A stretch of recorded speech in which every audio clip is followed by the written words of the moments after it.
ఆనంద భైరవికి తన మేనేజర్ ఇంట్లో హాల్లో అందరి ముందే మొబైల్లో కొన్ని బ్యాంక్ ట్రాన్సాక్షన్కి సంబంధించిన మెసేజ్ని చూపిస్తూ ఉంటాడు. ఒక్కసారి ఇలా చూడండి మేడం అంటూ మొబైల్ చూపిస్తూ ఉండగా ఆ మెసేజ్ని చదివిన ఆనంద భైరవి షాక్ అవుతుంది. వాట్, 2 lakhs, 5 lakhs అంటూ ఆ అమౌంట్ ట్రాన్స్ఫర్ అయిన డేట్స్ని కూడా చెక్ చేసి అసలు నేను ఈ డేట్స్లో అమౌంట్ ఇష్యూ కూడా చేయలేదు, ఏ చెక్స్ కూడా ఇష్యూ చేయలేదు అని ఆనంద భైరవి చెప్తూ ఉండగా మేనేజర్ కూడా ఆ అకౌంట్స్ అన్నీ కంపెనీ అకౌంట్ బుక్స్లో కానీ డీటెయిల్స్లో కానీ ఎక్కడ మెన్షన్ చేయలేదు మేడం అని వివరాలు చెప్తూ ఉంటాడు. దాంతో ఆనంద భైరవి ఆలోచిస్తూ అంటే నా సైన్ని ఎవరో ఫోర్జరీ చేశారు అని అంటూ ఉంటుంది. శరణ్య దర్శన్ ఇద్దరు షాక్ అవ్వగా వెనకాలే మెట్ల మీద నిలబడిన దామిని ఆ మాటలన్నీ వింటూ ఉంటుంది.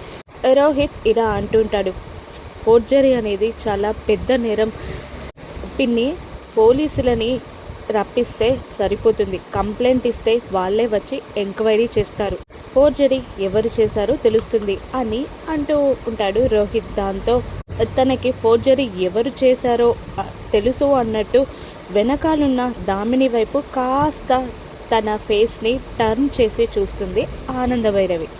ఎందుకు ఆ చిన్న మ్యాటర్ని ఏదో హైలైట్ ఆఫ్ ద హౌస్ అన్నట్టు ఎక్స్ట్రాలు మాట్లాడుతున్నావు అని రోహిత్ను అంటూ కిందికి దిగి వస్తుంది దామిని. అందరూ దామినిని షాకింగ్గా చూస్తూ ఉండగా వాళ్ళందరి మతులు పోగొడుతూ ఆ అమౌంట్ అంతా నా అవసరాలకి నేనే వాడుకున్నాను అని దామిని ఖచ్చితంగా చెప్పేస్తుంది. దాంతో ఆనంద భైరవి, లీలావతి, రోహిత్, దర్శన్, శరణ్య అందరూ షాక్ అయి దామిని వైపు విచిత్రంగా చూస్తూ ఉంటారు.